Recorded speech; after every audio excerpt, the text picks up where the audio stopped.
Santos do Fundão! Fala, Santidade, tudo bem? Seja muito bem-vindo a mais um episódio do Santos do Fundão. Eu sou Marco Júnior e eu quero te convidar, neste episódio, a levar essa mensagem adiante, a aumentar a podosfera com um pouquinho mais de santidade, compartilhando os nossos episódios, né? Então esse é o nosso convite a você para nos ajudar a evangelizar também. Você pode ouvir os nossos episódios no Spotify, no nosso site ou nos principais aplicativos de podcast. O nosso site é www.sopelamisericordia.com.br e lá você vai encontrar o nosso e-mail e as nossas redes sociais. Então não deixe de entrar em contato conosco por esses meios também. E para o episódio de hoje nós estamos aqui com... Fernanda, Cris Dias, Dani Vieira. É isso aí, mais um episódio. E hoje nós vamos falar de Santa Verônica Giuliani. Uhul! Vamos abrir... Ó, você viu que tem até fã-clube hoje, hein? Essa vocês vão mulher... entender por que esse fã-clube... Nossa, fã-clube veio aqui hoje. Vamos à biografia de Santa Verônica.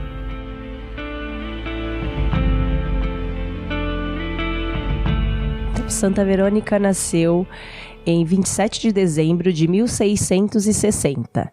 Ela é filha caçula do casal Francisco Giuliani e Benta Marcini. Seu nome de batismo é Úrsula. Aos 17 anos, ela ingressou no convento das Clarissas Capuchina, onde permaneceu até sua morte. Faleceu em 9 de julho de 1727, aos 67 anos. Foi canonizada no dia 26 de maio de 1839 pelo Papa Gregório XVI. Sua festa é celebrada no dia 10 de julho. Muito bem. E ao conhecer a vida de Santa Verônica, uma santa mística, uma santa incrível, mas que também tem todo o seu lado humano aí, né, que nós vamos trazer hoje, o que para você chamou a atenção, o que vocês queriam trazer pra gente hoje? O que mais me impressionou na história dessa santa, por incrível que pareça, não é a relação familiar. Acho que essa é a segunda coisa que mais me impressionou. Mas eu acho que depois de Santa Faustina, Beato Sopoco, essa é a primeira santa que, assim, para mim, mais remeteu à misericórdia. Acho que a gente vai falar um pouco sobre isso hoje, mas toda a história dela, o que ela viveu, os estigmas, a maneira como ela sofreu as dores de Cristo, assim, e ela oferecia isso pelos pecados da humanidade. Então, isso me marcou demais. E a gente está falando de uma santa que viveu no século 1650. Todos os sofrimentos delas, eu não sei, foi tão profunda a leitura, tão profundo que eu não sei nem se eu tenho capacidade de transmitir isso a quem nos ouve. Então, se você se sentiu convidado, e nós esperamos que sim, esse é um dos objetivos do podcast, é que você vá atrás da história dela, porque... Cara, assim, sei lá, ela viveu em 1600, né? Santa Faustina já chegou aqui no nosso século, praticamente. E a forma com que ela viveu todo o sofrimento de Cristo e oferecer. Mas esse oferecimento na história dela, pra mim, veio de uma forma diferente de tudo que eu já vi, ouvi e vivi nessa vida. É profundo demais, eu não sei se eu vou dar conta. E é interessante ver que, e aí ao longo do episódio, a gente vai trazendo alguns episódios que explicam e mostram isso, né? Mas que ela de fato foi uma eleita de Deus, né? Deus a escolheu para trazer um pouco mais desse mistério da expiação aí, de todo esse oferecimento, né? Que ela tinha do sofrimento de Cristo pelas almas, e que não foi isso que a tornou santa, né? Assim, não é todo esse mistério e os eventos místicos que ela tinha que a tornou santa, em si, as virtudes dela, né? Então, claro, Deus a escolheu, era uma eleita de Deus, e isso já diz muito, obviamente, né? Então ele já sabia onde que ela chegaria, digamos assim. Mas é legal a gente estar atento aqui nos próximos, nessa próxima 1 hora, aí, talvez, de episódio, para a gente poder extrair, né, esses detalhes de como ela foi chegando lá, né? Como ela foi ouvindo esse chamado de Deus e se entregando, né, nessa misericórdia, como a Cris colocou, né, essa relação profunda com a misericórdia, né? Essa eleição, né, de Deus foi se mostrando desde que ela era bem pequenininha, né? Deus já foi mostrando que ela era a escolhida mesmo, a eleita, por mais que ela tivesse defeitos, falhas, como todo mundo, mas ele já foi mostrando os sinais dele na vida dela. A começar na gestação, porque ela tem um diário, tá, gente? Esse diário não é oficial. São cerca de 22 mil páginas. Se você tiver curiosidade de procurar nas redes sociais, tem uma fotinho com os livros dela compilados. E, gente, é muito livro. 22 mil páginas não é qualquer coisa, né? Ao pesquisar aqui, eu vi que foram mais de 44 cadernos completos, ela escrevendo, né? Onde, na soma desses 44 E cadernos... sem interrupções, né? Assim, é uma mais escrita... de 30 anos Escrevendo. escrevendo. Sim, ela iniciou a escrita do diário em 13 de dezembro de 1693 e só parou no dia 25 de março de 1727. Ou seja, ela não falhou nenhum dia. De quando ela iniciou até essa data, todos os dias ela escrevia esse diário. Em obediência ao diretor espiritual dela, e ela mantinha as rotinas dela normais durante o dia, e ela parava para escrever à noite. Então ela dormia muito pouco ou quase nada, e ao final do diário, ao final da vida dela, se eu não me engano, acho que nos últimos 7 anos de vida, Nossa Senhora foi ditando o diário para ela. Então, cenas, episódios da vida dela que ela não se lembrava, porque ela era muito pequena, inclusive coisas, por exemplo, no ventre materno, Nossa Senhora ia ditando e ela ia escrevendo isso que Maria ia dizendo para ela. Em segunda pessoa, né? Ela escreve em segunda pessoa esses trechos que Nossa Senhora ditou para ela. Então, quem for ler assim, pode achar estranho, mas é porque justamente Nossa Senhora estava ditando. E aí fala que, às vezes, Nossa Senhora falava, coloca um ponto final aí. E aí ela não colocava o ponto final, ela escrevia ponto final. Às vezes ela colocava, literalmente, ela colocaria, coloca um ponto final aí, e vai pra próxima, né? Coloca o ponto final aí. Porque ela realmente não se via nesses últimos 7 anos como escrevendo, né? Ela, de fato, era só ditar, ela só escrevia o que era dito, né? Então, ficava, né? Tipo assim, e Jesus me disse tal coisa, tipo, ok, isso era normal, né? Mas, às vezes ela colocava, né? Tipo, Jesus falou pra ela tal coisa, mas o ela era ela mesma, né? E retomando, então, a infância dela, a vida dela, a mãe dela, de todos os filhos que a Dani relatou aí na introdução, ela era caçula, e na gestação dela, a mãe dela já sentia algo diferente, sentia o ventre pegando fogo mesmo. E essa relação dela com fogo, o quanto isso foi forte na vida, porque ela foi essa pessoa de presença firme. Segundo estudos, o temperamento dela era colérica, então acho que isso já dá pra gente pensar o quanto ela foi moldada mesmo, trabalhada nas virtudes para chegar à santidade. Ela era uma santa mística, então isso já é algo que mexe muito comigo e acho que reafirma essa eleição dela. Uma das coisas que a gente ainda não comentou, ela é de 1600, né? E Padre Pio veio posterior a ela aproximadamente em 1800. E Padre Pio era devoto dela, então ela foi o modelo de Padre Pio. Costuma-se dizer que Padre Pio era discípulo dela. Então, o que você conhece de Padre Pio, pasme, porque Santa Verônica Giuliani é infinitamente maior, né, nesse místico. Ela era mestre dele, né? Vamos dizer assim. Se ele já era tudo isso e foi tudo isso, ela ainda superava, né? E ambos foram santos capuchinhos. É isso que eu ia falar. Ela uma Clarissa capuchinha, ele também. E ele também é franciscano capuchinho. Mas o que são esses capuchinhos? Pô, eu não tenho todos os detalhes técnicos pra explicar, mas eu sei que tá ligado à ordem dos franciscanos, né? Então tem o lado masculino, que são os franciscanos capuchinhos, e o feminino, as clarissas capuchinhas. Ok, muito obrigada. Que, em resumo, foi a mesma ordem de São Padre Pio. Exatamente. E de Santa Verônica Giuliani. Exatamente também.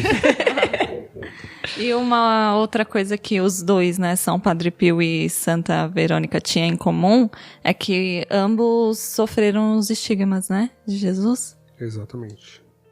Inclusive ela, eu diria até que um pouco mais intenso, claro, estando bem distante, só conhecendo pelas fontes, às vezes primárias, às vezes ali um livro, um vídeo, mas ela especialmente também teve a coroa de espinhos, né?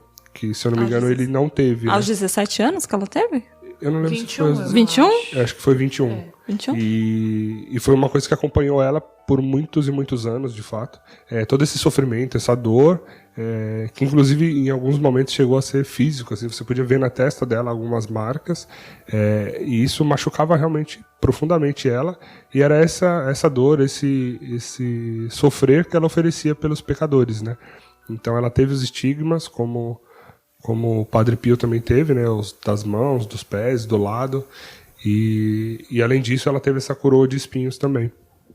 Ela entrou em luta corporal com o demônio várias vezes, bem semelhante, né, ao Padre Pio, e o demônio não queria que ela escrevesse esse diário. Então ele ia pra cima mesmo, gente, com toda a força, para impedir ela de escrever o diário. E ao longo da história dela, né, então se a gente pensar que ela com 17 anos, tão nova, entrou pro convento, o pai dela, a mãe dela morreu, detalhe, né, quando ela tinha 7 anos. A história dela, então, é marcada por vários fatos místicos, desde o ventre materno, como nós falamos. E depois que a mãe dela morreu, ela começou a despertar esse desejo. Ela já tinha outras irmãs que também estavam em convento. E as irmãs não queriam que ela entrasse, o pai também não queria. E o pai tentava levar ela para conhecer o mundo de uma outra forma, ao ponto de impedi-la de seguir essa vocação. Então ela entra para o convento super nova e recebe aí esses estigmas, né, algum tempo depois. E quando ela recebe esses estigmas, ela também vem sofrendo a humilhação, né, a questão moral em relação a isso, porque uma vez que ela estava ali sofrendo as dores de Cristo verdadeiramente, ela queria se aproximar, ser semelhante a Cristo nas dores, no sofrimento da cruz. As pessoas não acreditavam que aquilo é real. Então, por algum tempo, até que a igreja provasse verdadeiramente que esse estigma era real, ela ficou um tempo sem receber a Santa Eucaristia, ela ficou isolada, enclausurada, porque a igreja também tinha um certo cuidado com isso, para que isso não virasse uma exposição desnecessária. Tem um relato dela, quando ela recebe os estigmas, que ela diz assim: em um instante vi sair suas santíssimas chagas, 5 raios resplandecentes, e todos vieram em minha direção. E eu via esses raios transformarem-se em pequenas chamas. Em 4 haviam pregos, e em 1 havia uma lança, como de ouro, toda inflamada, e me passou o coração de lado a lado, e os pregos passaram as mãos e os pés. Eu senti grande dor, mas na mesma dor me via e me sentia toda transformada em Deus. E assim, o Santo Ofício, né, que era o sertor responsável da igreja, para verificar se esse fato era verdadeiro, que começou a testá-los, né? Mandou vários médicos, né, para tentar curar os ferimentos, as chagas. E assim, eles só aceitaram quando vários médicos falaram que eles tinham feito de tudo que a medicina era possível fazer, e aquele ferimento não curava. Então assim, era algo inexplicável, era algo sobrenatural, né? E aí começaram a testá-la para ver, não, se for realmente verdade, né, ou se não for verdade, vai chegar uma hora que ela vai desistir. E ela ficou muito tempo, né, enclausurada, sem a Eucaristia, e assim, eles enfaixavam os ferimentos para tentar cicatrizar, para tentar esconder, mas nada disso funcionou, até que o Santo Ofício reconheceu e aí permitiu que ela voltasse à vida, né, normal, ao convívio normal do convento, e aí aceitou sim, né, os eventos místicos e sobrenatural que aconteciam na vida dela. Então assim, não foi fácil esse caminho, né? E até para participar da missa, né, ela tinha que assistir a missa de trás de umas grades escondidas, assim, porque ela realmente estava com toda essa desconfiança, né, em torno desse evento místico que ocorreu com ela. E é uma grande preocupação da igreja, né? Porque nessa época existia muita gente também dizendo que tinha de tudo quanto era evento místico, e às vezes não era só balela ali, o pessoal querendo aparecer. Então, desde muito tempo atrás, a igreja sempre se preocupou em realmente até trazer, eu diria aqui, um pouco do lado científico, né? Ou seja, Sim. trazer os médicos, falar, amigão, cura aqui. Se a medicina Pra saber se é fizer verdade de tudo, ou não, né? Imagina. e não curar, então, assim, não tem outra explicação, né? É um milagre, assim, é uma coisa realmente extraordinária. E até para trazer um fato aqui, né? A gente falou que ela já foi uma eleita de Deus. E como que a gente sabe disso, né? Desde pequena, ela tinha coisas que eram muito além da idade dela, né?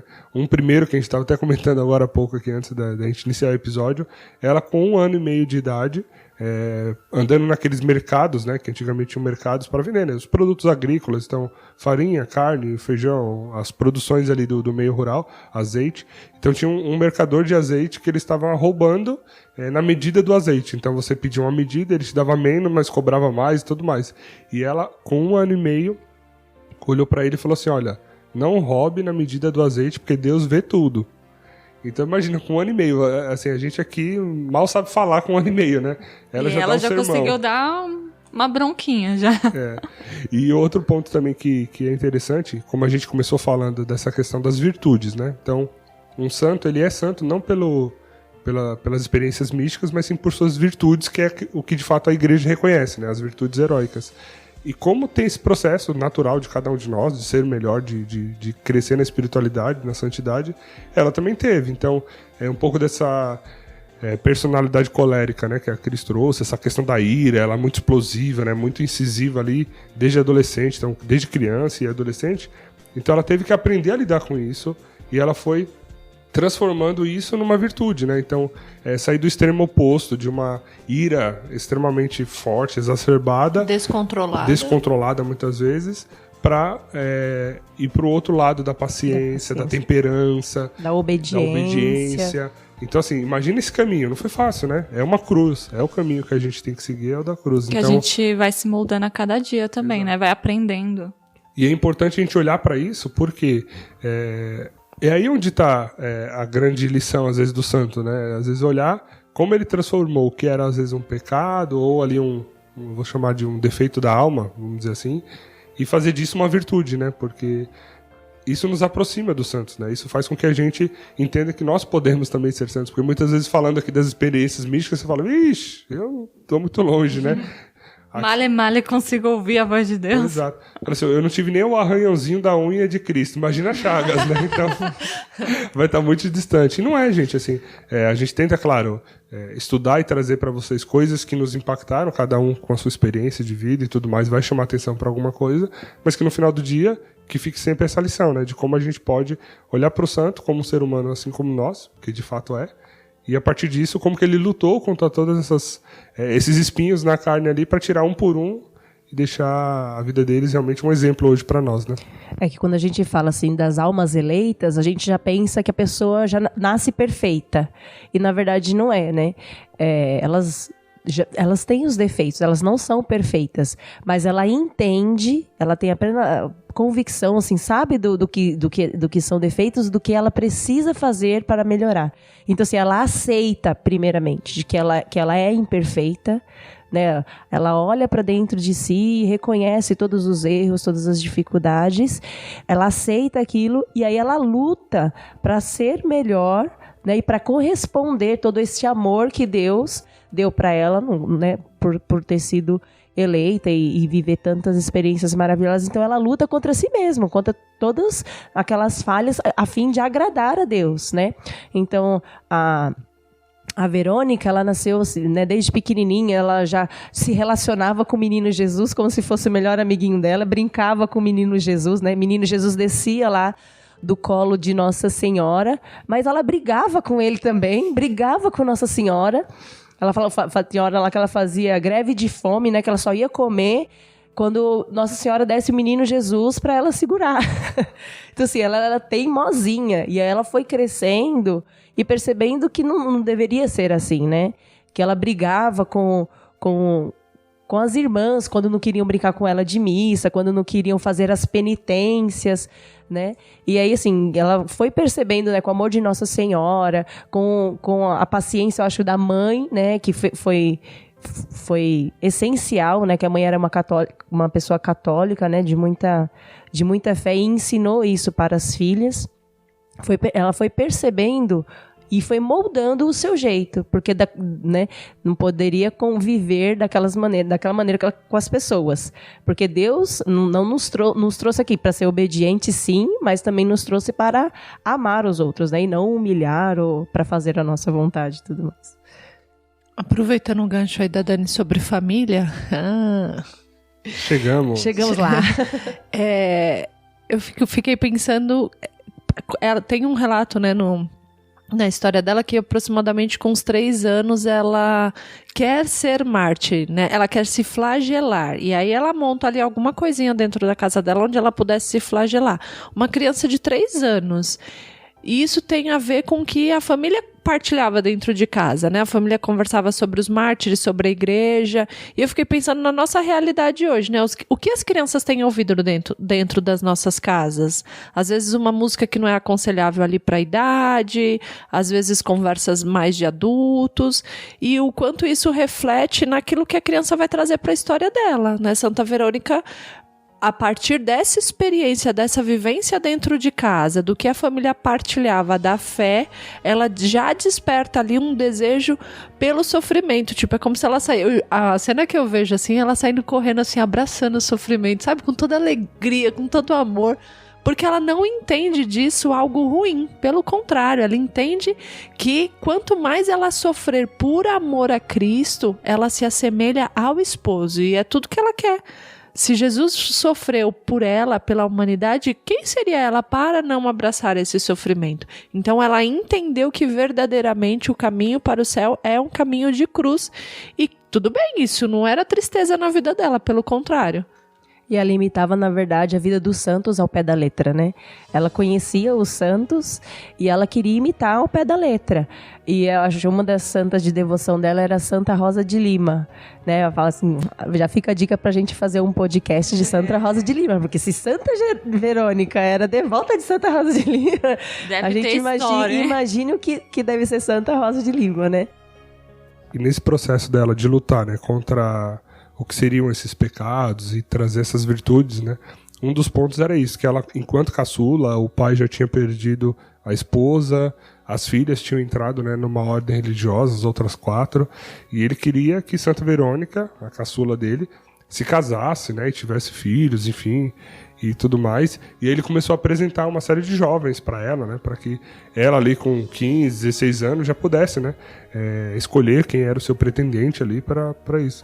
E ela até relata que isso aí teve todo um processo realmente de dificuldade dela nesse momento, porque por mais que ela já estivesse escutando esse desejo, essa vontade, né, de seguir o caminho religioso, ela já tinha vivido algumas experiências místicas e tudo mais, elas tinham uma certa atração, sim, até porque uma jovem, né, na flor da idade, então ela viu uma série de príncipes ali, né, os Brad Pitts da época, os pretendentes, então ela se sentia um pouco mexida por isso também, e esse foi mais como eu poderia dizer aqui, mais um ponto assim de realmente de luta, dela luta, né? De luta, isso, dela lutar para que ela alcançasse esse objetivo dela, né, de ser religiosa. Que inclusive, uma curiosidade, né, vocês até comentaram, que como ela era caçula, o pai tinha toda essa questão, né, de não deixar ela entrar na vida religiosa e que futuramente ele deixaria, ela foi falar com as irmãs que já estavam no convento, e as irmãs não queriam que ela também entrasse, assim, né, acho que por conta talvez do pai, elas queriam apoiar o pai, e aí elas tentando convencer Santa Verônica de não entrar. E aí ela lá com seus 15, 16 anos, né, antes de entrar... Temperamento colérico. Esse temperamento dela, ele olha, mas muito me admira vocês, viu? Que religiosos vocês são. Tentando impedir uma vocação. Toma vergonha, rapaz. Poxa. Ao invés de me incentivar, estão aí. É isso aí. Então você vê, ela já tinha até essa postura firme, né? Decidida. Um dos episódios, né, que o pai tentando fazer com que ela mudasse de ideia, levando ela para outros lugares e tal, ela fala que ela tinha medo que essa chama que ela tinha dentro do coração dela pudesse se apagar indo para esses lugares. E ela sentia que realmente, depois que ela voltava desses lugares, a chama ela ia enfraquecendo. Então, quantas vezes nós vamos a lugares que enfraquece, que vai apagando aos poucos a chama do nosso coração? E essa chama também me fez lembrar um outro episódio da vida dela que eu achei muito engraçado, interessante, assim, né? Porque ela fez toda a preparação para a primeira Eucaristia. E aí, quando ela recebeu pela primeira vez Jesus ali na espécie, né, na hóstia, e aí a Eucaristia, aquele momento e tudo mais, aí ela voltou, né, para casa assim, toda maravilhada e tudo mais, e perguntou: gente, quanto tempo dura esse fogo todo que tá... Todo mundo assim pra ela, né? Tipo, Que fogo, menina. É isso, né? Porque como foi a primeira experiência dela, né, ela imaginou que todo mundo sentia a mesma coisa, né? Ela, mas quanto tempo, gente? Sério, esse fogo, essa coisa assim que dá na gente. Mal sabia ela, né? Do quanto ela estava sendo eleita realmente. Que inocência também, né? E uma das coisas também que ela teve que lutar foi contra a vaidade, né? E porque assim, a família dela tinha boas condições financeiras, o pai dela, né, era bem visto na região, então ela sempre teve de tudo, né, nunca passou necessidade, como a gente já falou de alguns santos, né, que viveu muito na miséria, na pobreza. Ela era justamente ao contrário. Ela era de uma família muito rica, então ela estava sempre acostumada com as melhores coisas, né? As melhores roupas, né? Ela se enfeitava. Quando ela foi para o convento, foi uma das primeiras e maiores dificuldades dela foi a vida austera, né? Que o convento não tinha. Então, assim, já foi a primeira luta dela dentro do convento, né? De se recolher, voltar para a humildade, né? Se colocar como pobre, porque a cela era completamente humilde, ainda mais os franciscanos, né, gente? Pensa numa mulher que sai do luxo para viver uma vida franciscana, né? Então, assim, é o voto intenso da pobreza, humildade e obediência, né? Imagine, assim, o choque de realidade para ela. E ela viveu essa decisão de forma tão radical, né? Essa mudança na vida dela, que ela viveu 50 anos de vida religiosa enclausurada dentro do convento, né? Ela ficou ali sem tanto contato assim com o mundo exterior nem nada, só de fato vivendo toda essa espiritualidade, essa religiosidade que ela vinha praticando na sua vida, né? eu ainda preciso dizer sobre o sofrimento. Foi algo que me marcou desde o início. Ela, quando criança, ela prendeu o dedo na porta e aí a mãe foi fazer o curativo no dedo e tal, mas ela não queria o curativo, porque aquele dedo prendido na porta para ela era um sinal de ofertar. De fato, ela teria algo para oferecer a Deus. A dor dela, o sofrimento. E ela fazia aquilo com uma alegria. Então eu fico pensando no nosso dia a dia, né? No nosso contexto hoje. As pequenas coisas que a gente não oferta para Deus. Nós moramos em São Paulo, então São Paulo você põe casaco, tira casaco, põe casaco, tira casaco. Às vezes você sai um dia sem blusa de frio, você já reclama, porque começa a chover, garoa, não sei o quê. E por que não ofertar esse sofrimento? Poxa, hoje eu tô passando um pouquinho de frio. Vamos oferecer isso para Deus. Ou, prendi meu dedo na porta. Nossa, eu precisava pegar aquele ônibus, aquele trem, me atrasei. Oferece para Deus, né? Essas pequenas coisas, o como elas são agradáveis. E Santa Verônica fazia isso de uma forma, assim, que me encantou. Me impressionou a alegria, o correr ao encontro do sofrimento e abraçar mesmo. E aceitar o sofrimento para ela era corresponder ao amor de Deus, né? Que ela fala que Deus chamou ela, né? Deus quis amá-la acima de todas as outras almas e assim. E ela fala, se ela não aceitasse esse sofrimento, né? Se ela não sofresse junto com Jesus, tudo que ele passou, ela não estava amando ele como ele a amou. Então, assim, aceitar o sofrimento como forma de retribuição por tudo que Deus fez por nós, né? E por ela. E o amor, assim, realmente é uma palavra que acho que define muito bem ela, se marca muito a vida dela, porque ela levou ao pé da letra aquele grande ensinamento, né? E o primeiro e maior mandamento, né? Era amar a Deus acima de todas as coisas e ao próximo como a ti mesmo, né? Porque esse amor que ela tinha por Jesus e tudo isso que ela fazia por Jesus, ela também fazia pelo próximo, porque ela via no próximo o próprio Cristo, né? O próprio Jesus. Teve um outro episódio em que ela já estava lá no convento, inclusive ao longo da sua vida religiosa ela passou por vários cargos, vamos dizer assim, então desde enfermeira, roupeira, porteira lá no convento, então assim, todas as atividades do dia a dia de um convento, ela passou até que ela virou abadesa, né, cuidando do convento, sendo a responsável pelo convento, E aí, certa vez, ela estava subindo uma escadaria lá com um balde de água pesado, muito pesado. E ela estava levando essa água para as irmãs, que estavam no andar de cima, numa sala. E ela precisava levar essa água lá. E a escadaria era muito grande, né? E aí Jesus aparece para ela e pergunta, né? Verônica, para onde você está levando essa água? O que você está fazendo com essa água? E prontamente ela responde, né? Eu estou levando para você, Jesus. Então, ou seja, ela via no outro o próprio Cristo, né? E não tem como não ser amor vendo no outro o próprio Cristo, né? Eu imagino a relação também, como deveria ser boa e agradável com ela no dia a dia do convento, né? Claro que nem tudo foi fácil, especialmente no começo ali.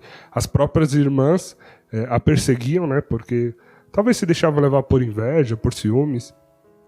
E vendo tantas coisas acontecendo na vida dela, acabavam perseguindo ela. Mas isso ao longo dos anos foi sendo aos poucos transformado em amor, né? E esse amor que ela deixava transbordar o tempo todo. Tem um trecho do diário que ela relata que Cristo crucificado sussurrava para ela, minha esposa. Então, essa relação dela com Cristo crucificado. E aí Jesus falava para ela, missão cara, as penitências que fazem por aqueles que estão em minha desgraça. Depois, puxando o braço da cruz, Jesus faz um sinal para que eu me encoste no seu lado e eu me encontro nos braços do crucificado. Aquilo que eu senti naquele momento não posso narrar. Gostaria de estar para sempre em seu santíssimo lado. Então essa relação dela com o crucificado e como ela se assemelhava ao esposo crucificado. Não ao esposo que estava lá na montanha pregando para 5.000 pessoas, não. Ela se assemelhava ao esposo crucificado. E ela fazia penitências de tipo, gente, carregar uma cruz nos ombros. Ela colocava uma cruzinha, né? Uma cruz de madeira sobre os ombros dela e carregava. Ela carregava a cruz na neve. Tem noção do que é isso? E oferecia isso pelos pecadores.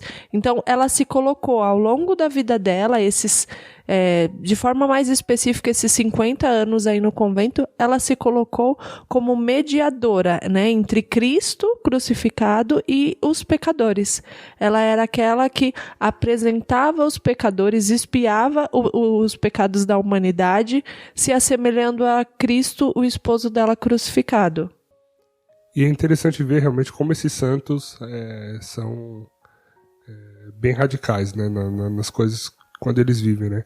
A gente sabe que, assim, na vida de muitos santos, talvez até eu diria que na maioria dos santos, acho que é uma característica, e chega aquele momento, né, do santo passar pela noite escura, aquela aridez, né, do espírito e da alma, e com Santa Verônica não foi diferente, ela teve esse período também, e aí, neste momento, ela passou a buscar ainda mais Jesus. Ela entendia que ela tinha que estar cada vez mais perfeita, limpa e santa para esse contato com Jesus e buscando Jesus. Então ela passou a se confessar de 4 a 5 vezes por dia para conseguir... Por dia. Por dia. Se eu me confessar acho que 5 vezes por ano, acho que exatamente. Já é muito, né? E ela se confessava por dia. E aí eu já fico pensando, qual deve ser o pecado de uma santa religiosa que está dentro de um convento para se confessar 4 vezes por dia? O que ela fazia entre 8 da manhã e meio-dia às 4, às 4? Sabe, eu confesso que realmente eu não vejo, mas você vê como ela, nessa busca, né, da perfeição e da santidade, ela se confessava para quê? Para tirar as mínimas pedras assim, do caminho. Assim, ela não queria deixar acumular o pecado, né? Que acho que às vezes hoje, às vezes a gente acaba lá deixando o dia a dia e a rotina levar a gente por um caminho mais no automático, e às vezes a gente acaba deixando esses pecados acumularem, né? Às vezes vira uma coisa maior, um pecadinho vai puxando o outro, daqui a pouco é um pecado maior, e eu fiquei com bastante curiosidade nesse sentido, né? 4 vezes por dia me chamou bastante atenção, né? Como eram essas confissões, assim? Acho que o padre já olhava e falava, poxa, de novo, Verônica, vamos lá, vai. Mas acho que ela trazia tanta riqueza, né, de conteúdo e essas experiências dela também com Jesus, que não sei o quanto o padre falava, não, vamos lá, porque ela deve ter coisa... E talvez qualquer pequeno pecado, né, um pecadinho venial para ela... Que é o correto, né? Exato. Que não deixa de ser pecado. Para ela já era uma coisa muito maior, sem dúvida. Sim, e tenho certeza que ela sabia que esses pecados poderiam afastá-la, impedi-la de seguir a voz de Deus, de obedecer a sua voz. E até num trecho ela fala, né, que para ela, o mais importante era seguir a vontade de Deus. E aí ela escreve: a minha alma foi ligada com a divina vontade e eu fui estabelecida realmente e firmada para sempre na vontade de Deus. Pareceu-me que jamais deveria me afastar da vontade de Deus e me dirigi estas precisas palavras: nada me poderá separar da vontade de Deus, nem angústias, nem preocupações, nem dor, nem problemas, nem desprezos, nem tentações, nem criaturas, nem demônios, nem a escuridão e tampouco a morte, porque na vida e na morte quero tudo, e em tudo o querer de Deus. E assim, Deus é tão perfeito, porque o fato do temperamento dela ser colérico, né? A gente tem as coisas negativas, as dificuldades do temperamento colérico, que é a ira, né, a teimosia, mas também tem as coisas positivas do temperamento colérico, que é, assim, viver intensamente e a determinação, que muitos temperamentos não têm. Então, assim, quando você transforma aquilo, né, que às vezes poderia ser ruim, né, e você consegue resgatar aquilo que é de positivo, por exemplo, o temperamento colérico, ela pegou a determinação, ela pegou, né, a intensidade e transformou isso em amor por Jesus, né? Então, assim, ela nunca desistiu, ela nunca vacilou. E isso também é característica do temperamento dela, né? Ela não se colocou lá como coitada, como depressiva, né? Melancólica, ficava chorando lá pelos cantos, né? Então, assim, ela teve que aprender, aí foi aí que veio as virtudes, né?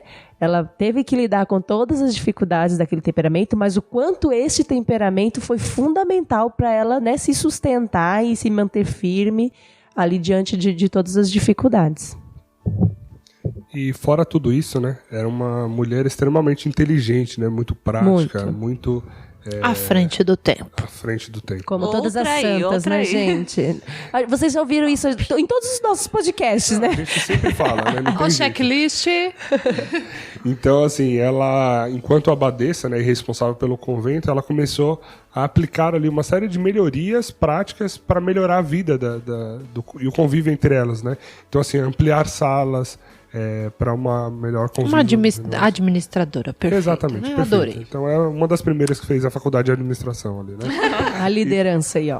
Então, ela é uma líder. E ela começou a buscar, por exemplo, meios técnicos de melhorar a distribuição de água no convento. Então ela fez uma série de melhorias práticas realmente bastante engenhosas, assim, que estavam muito à frente do tempo delas. Inclusive, eu não sei, eu vou usar o termo de hoje, tá? O prefeito da cidade dela lá ia se consultar com ela sobre algumas coisas que ele tinha que fazer, né, enquanto governador ali da cidade, né? Então, o regente ali da cidade. Então ele tinha que, às vezes, resolver alguns temas e alguns problemas que ele usava Santa Verônica como uma forma de aconselhamento, né? Ele buscava se aconselhar com ela, dada essa inteligência e essa engenhosidade dela também. Ou seja, até nisso, Deus acumulou ela de muitas graças nesse sentido, né? Uma inteligência extraordinária. Só, assim, reforçando, se para você isso ainda não ficou claro, nós estamos falando de uma mulher diante de todo esse contexto e que desde os 21 anos ela passou a sofrer as dores de Cristo na cruz. E isso acompanhou ela até a morte. E ao longo desses anos, essas dores elas foram aumentando, esses sofrimentos foram aumentando. Tem um relato que a própria Nossa Senhora das Dores, aos pés da cruz, pede a Jesus que dê a ela os estigmas. E ela tem essa relação, né, seguindo o checklist aí dos santos, ela tem essa relação com Nossa Senhora de extrema intimidade. Então nós estamos... A senhora ditava pra ela? Nossa Senhora ditava, né, a vida dela. Escreve aí, filho, isso aí que eu tô te mandando. Quer mais intimidade que isso? E então nós estamos falando de uma mulher que desde os 21 anos começou a receber ali as dores de Cristo, os estigmas, a coroa de espinhos. Ela também teve, me fugiu a palavra, aquela mesma coisa que São Filipe teve, como chama? Transverberação. Isso aí, que o coração dela dilatava, né, e doía. Então ela recebeu as 5 chagas de Jesus na cruz que nós conhecemos, né, a do lança, a dos pés, das mãos, da coroa. E ela recebeu essa transverberação do coração, ela sentia as dores no coração, E tudo ela oferecia. Ela fazia esses sacrifícios de carregar a cruz. Um outro detalhe. Dentre esses sacrifícios dela, essas penitências, ela se trancava em um armário, numa posição desconfortável, e passava ali algumas horas em reparação aos pecados, a essa falsa liberdade que o mundo nos dá. Então, olha a criatividade que o Espírito Santo, né, porque não era uma coisa dela, mas que o Espírito Santo soprava no coração dela, e ela oferecia isso em expiação dos pecados do mundo inteiro. Gente, é a misericórdia em pessoa. Uma outra curiosidade também que eu achei interessante, até correlacionando com a vida de outros santos, é a questão do diário, né? Como o diabo não gosta de um santo escrevendo um diário, né? Porque se você for parar para pensar, na vida de tantos outros santos, né, que tiveram esse registro escrito, né, que é um diário ali das suas experiências com Deus, como isso impacta muito, né, a vida de outros que terão acesso a esses escritos. Esse é um instrumento de conversão muito poderoso, né, e o diabo, não gostando disso, como a gente já falou, né, ele perseguia muito ela para tentar impedir que ela escrevesse esse diário. Então ela estava na cela dela lá escrevendo, sempre à noite, né? Foi mais uma graça que Deus deu para ela, de não precisar, às vezes, dormir por tantas horas seguidas. Então ela dormia, às vezes, 2, 3 horas por noite, porque o restante era escrevendo o diário.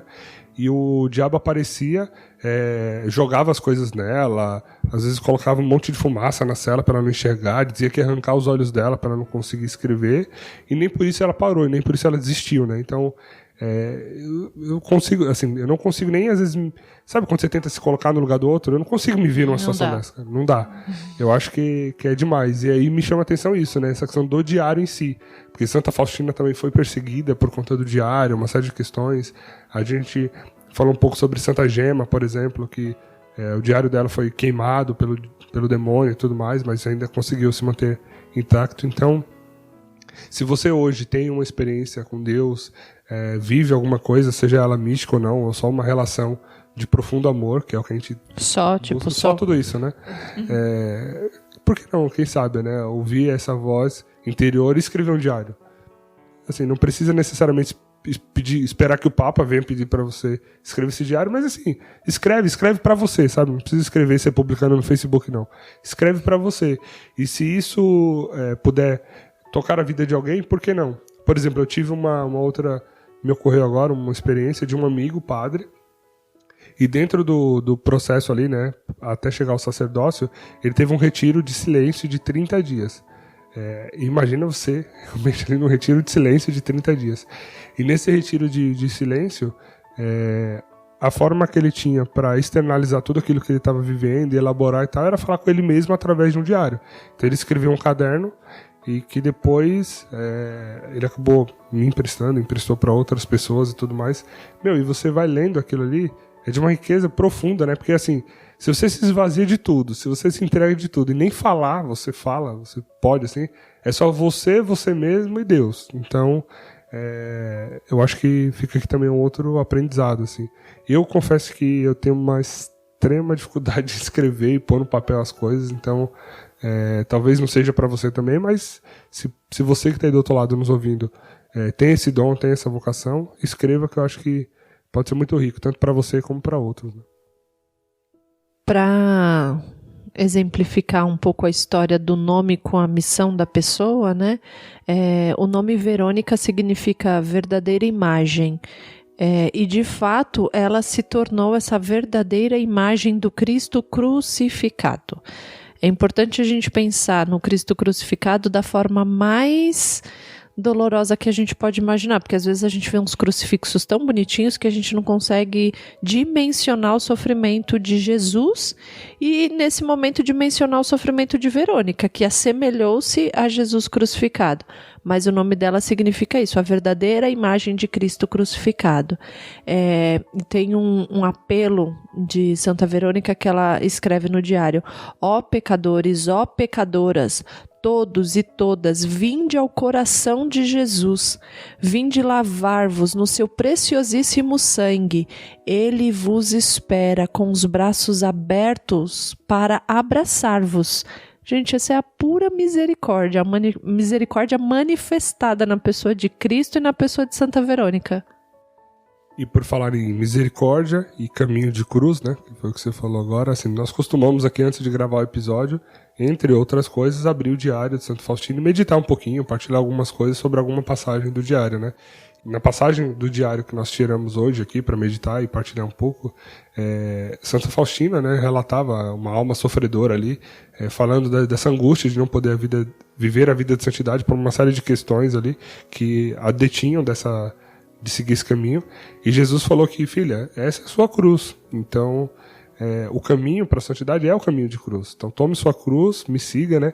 E foi bonito ver que ele fala assim, eu fui o primeiro que fiz isso. Eu dei o exemplo, né? Então, esse caminho de cruz, que é o caminho de santidade, Jesus foi o primeiro a trilhar esse caminho. E hoje ele nos chama a fazer o mesmo, né? E no diário que nós abrimos hoje, Jesus falava desse caminho de cruz, que ele é o mais curto e o mais seguro. Então, essas duas palavras, é o curto e é o seguro, não tem outra opção. Talvez até tenha, mas se você for, você não vai chegar onde você tem que chegar. E Santa Verônica entendeu isso, ela fez esse caminho passo a passo, sabe? Ela foi seguindo as pegadas mesmo de Jesus, colocou o pezinho dela onde Jesus pisou. E se você tem aí o Diário de Santo Faustino e quiser saber do texto que a gente está falando aqui, é o parágrafo 1487 do diário, tá? Nos encaminhando aí para o final desse episódio, Santa Verônica, os últimos dias de vida dela, simbolicamente, aos 33 anos que Jesus morreu, né? Jesus morreu com 33 anos. Santa Verônica viveu os 33 últimos dias da vida num mais profundo sofrimento. Então, imagine todas as manifestações dessas chagas, dos estigmas, do coração transpassado aí, tudo isso ela viveu de uma forma intensa nos últimos 33 dias. Então, deveria ser dor e sofrimento ali levado ao extremo, mas ela estava feliz fazendo aquilo que ela entendeu que era o chamado dela, né? Se assemelhar ao Cristo crucificado. E já ali na fase final, quando já não tinha mais o que fazer e todos já sabiam que ela iria morrer mesmo, ela estava agonizando, já tinham feito as orações do Santo Terço, já tinham dito que dali não teria mais jeito, e após fazer a oração do Santo Terço, ela ainda continuava agonizando. E o diretor espiritual dela, naquele momento, todo mundo ali, mas por que ela não vai, né, gente? Já... Ele tava tipo, morre, mas não morre. Vai, não vai. Agonia, vai, não vai. Tava ali agonizando. E aí o diretor espiritual lembrou que ela falou que até o último dia de vida, até o último momento, ela queria obedecer a Deus. Então, ela queria obedecer ao diretor espiritual. Ela falou, até para sair deste mundo, eu quero sair em obediência. Então, imagina, gente. Aí o diretor espiritual dela dá absolvição e, né, tipo, pode ir. Eu permito que você vá. A frase dele, inclusive, foi essa, assim, ele falou, se for da vontade de Deus, eu permito que você morra. E ela morreu. Pronto. Imagina isso, cara. A pessoa ser obediente até para morrer. Até para né? morrer. E antes de morrer, ela fala, né? Encontrei o amor deixou-se contemplar. E se você quiser também ver uma obediência ao pé da letra, escute o nosso episódio sobre Santa... Ixi, todos. Gema, né? Santa Maria de Jesus Crucificado. Esse, por exemplo, é uma que a gente vê uma obediência... E todos os outros. Né? Gente, a Gema, Santa... É assim... É aquela que a gente fala, né? Das almas prediletas. Tá dentro desse grupinho aí, né? Santa Faustina, Santa Gema, Santa Maria de Jesus Crucificado. Ou seja, nossos podcasts são tops. E então, para a gente se encaminhar aqui para o final, né? E tentar tirar alguns ensinamentos de Santa Verônica, a gente falou muito, então, dessa obediência de Santa Verônica que a gente viu aqui, que até para sair deste mundo foi em obediência. Então, a gente reforça aqui a importância disso, né? Nesse caminho de cruz e de santidade. O lutar, né? Em busca das suas virtudes. Então, a gente falou muito aqui ao longo do episódio que as almas não são perfeitas, né? Deus muitas vezes escolhe uma alma imperfeita para fazer dela uma alma perfeita e mostrar esse caminho, para tornar um exemplo para nós. Então, que a gente possa lutar, né? Reconhecer os nossos espinhos ali que estão grudados na carne, reconhecer eles e ir lutando para tornar disso uma virtude, né? E eu queria finalizar aqui com uma frase que eu acho que resume bem tudo isso aqui que a gente falou e resume muito Santa Verônica, que é: não procuremos os fenômenos extraordinários, e sim o amor extraordinário. Então, acho que toda a vida dela e tudo que Jesus nos ensinou é viver esse amor, né?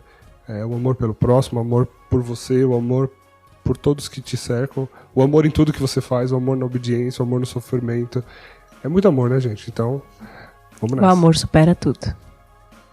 E para finalizar esse podcast de hoje, a vida de santidade é só pela Misericórdia!